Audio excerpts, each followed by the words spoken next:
Hello and welcome to the end of the week and another episode of Friday 5 at 5 with Denver Public Library. Today is Friday, July 10th. My name is Lainey. I'm a librarian at DPL's downtown central location, and in 15 minutes or less, we'll have you up to speed on 5 new titles we can't wait for you to read or listen to. Got holds? Curbside Pickup is now available. Once you get your notification that your hold is ready, go online, link below, or give us a call at 720-865-1192 to make an appointment at your preferred branch. We can't wait to see you, masked, per city ordinance. And now on to this week's 5. At number 1, we have Members Only by Samir Pandya, an ebook format on Overdrive, book coming soon, CD audio on order. In this debut novel from the pen long-listed Pandya, Raj Bhatt's workaday life gets toppled by an accusation of racism. A lecturer in anthropology at a California university, a husband, a father of 2, and a tennis enthusiast settling more or less happily into middle age, Raj only wanted to give the African-American couple new to his athletic club, where he, notably, is one of precious few non-white members, a warm welcome. Though he means well, he lets slip a racial slur in front of the couple and the club's membership committee, however, and faces blacklisting in a place where he, ironically, has been on the receiving end of racial microaggressions himself. But as if this incident wasn't bad enough, it turns out Raj's personal life isn't all that's at stake. He finds his tenuous grip on his job slipping, too, after a group of his students post a video of him criticizing Christianity, the West, and the Western world's history of slavery on a conservative website. Yet more irony. Raj's accusers on one side call him a racist, on the other, a reverse racist. Though this page-turning what will happen next narrative takes place over the course of just a few days, Pandya leaves plenty of room for deep thinking. Raj contemplates his own feelings of being an outsider, as an Indian-American immigrant, all while waiting on pins and needles for an important call from his doctor's office. A funny, humanizing takedown of white rage and privilege for fans of Such a Fun Age by Kylie Reed and Any Man by Amber Tamblyn.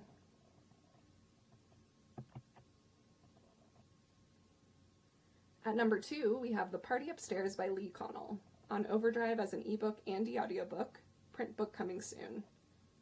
As the building superintendent's daughter in a swanky New York City neighborhood, close to museums and parks, Ruby's life should be like Eloise's at the Plaza, right?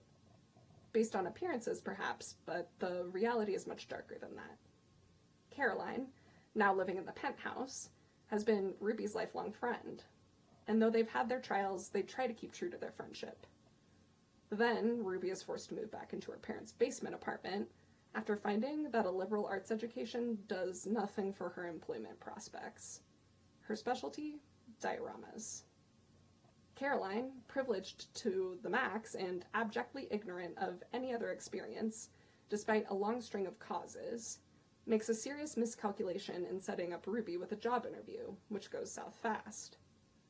Occurring in a single day, The Party Upstairs runs the gamut of Ruby and Caroline's strained relationship, complete with rhino heads, pigeon angst, quests for self-discovery, and family struggles, all set against the oddly glorious and inglorious backdrop of the New York City upper crust.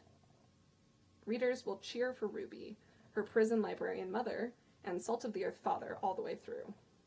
For fans of Celeste Ng's Little Fires Everywhere and Lauren Groff's Fates and Furies.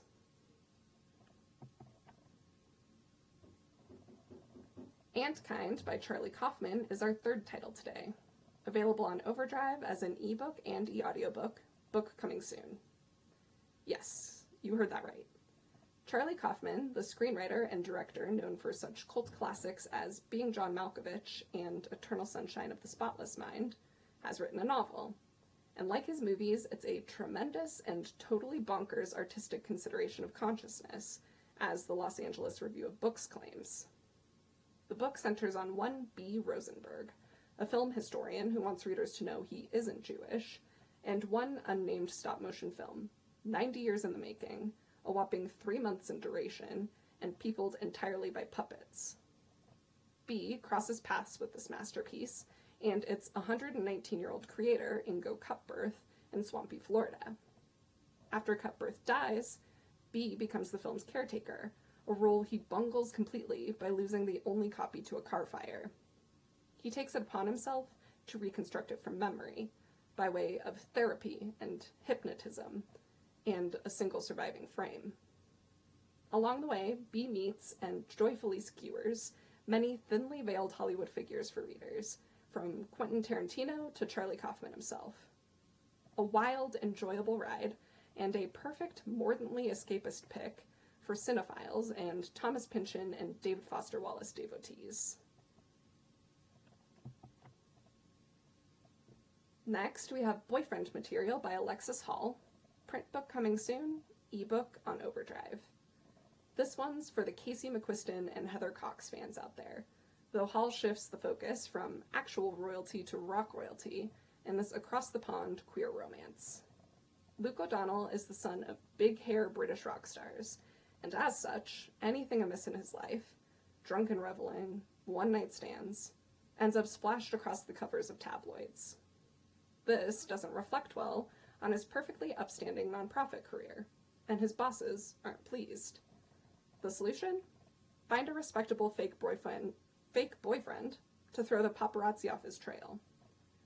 Enter Oliver Blackwood, a somewhat stuffy vegetarian barrister and superego to Luke's id. Their first quote-unquote date doesn't leave either of them feeling butterflies, to put it mildly, but since Oliver's in need of an escort to his parents' anniversary party, he agrees to keep up the charade. You know what happens next. Opposites attract, and Luke and Oliver find that they've found the balance they need in each other, though how exactly they get to the grand romantic gesture at the end of the book is 100% the fun of it. Completely swoon-worthy and full to the brim with wry British wit, Boyfriend Material will have you willingly reading into the wee hours of the morning. At number 5 this week, Surrender White People, Our Unconditional Terms for Peace, by D.L. Hewley and Doug Moe. We have the print book coming soon, ebook and e-audio formats on Overdrive. From comedian and CNN correspondent Hewley and the best-selling author duo of 2018's How Not to Get Shot, comes this hilarious hypothetical peace treaty between Black people and their oppressors. Hilarious and hypothetical, sure, but at the same time, deadly serious. As Hewley is quick to point out, while white people are fast becoming America's minority race, Black people and BIPOC generally continue to fall at the hands of police officers and get barred, both directly and indirectly, from voting at staggering rates. It's only becoming more and more apparent. We see it now more than ever in our news and news feeds. It's time for a reckoning, Hewley says. Time for a coming to Jesus while the coming to Jesus is still good. Want Black people to stop talking about oppression, discrimination, and their place in America, he asks? Simple. White people must surrender their exclusive hold on our nation's institutions and offer up reparations for past wrongs. Hewley has a few particulars in mind. A satire-rich swim through statistics and political policy for anyone who enjoyed Black Klansmen or Things That Make White People Uncomfortable by Michael Bennett. Add this one to your anti-racist reading list next to Michael Arsenault's new book. Plus, in case you missed it, check out Who is Vera Kelly by ROSALIE KNECHT, available in Overdrive in ebook and e-audio formats, print book, large print, and CD audio available now that the library can again fulfill physical holds. The second book in this subversive new spy series, Vera Kelly is Not a Mystery, just hit virtual and physical shelves, so now is the perfect time to dive in. Greenwich Village, 1966. Vera Kelly is 25 years old, working nights for a local radio station, and carefully frequenting the neighborhood's underground lesbian bar scene. Until she's recruited by the CIA and sent to Argentina to take down an offshoot of the KGB from the inside. And a military coup leaves her stranded in the midst of political and personal turmoil. In VERA, KNECHT draws an interesting parallel between espionage's aliases and life in the closet. You're sure to fall in love with her. For fans of Killing Eve, both the book and TV series, and readers who liked the offbeat debut Mostly Dead Things by Kristen Arnett. And that's it for this week. Thanks for tuning in to Denver Public Library's Friday 5 at 5. Check out or place a hold on these titles and a whole lot more right now at denverlibrary.org/downloads, link below, and be sure to tune in next week for a whole new batch of recommended reads.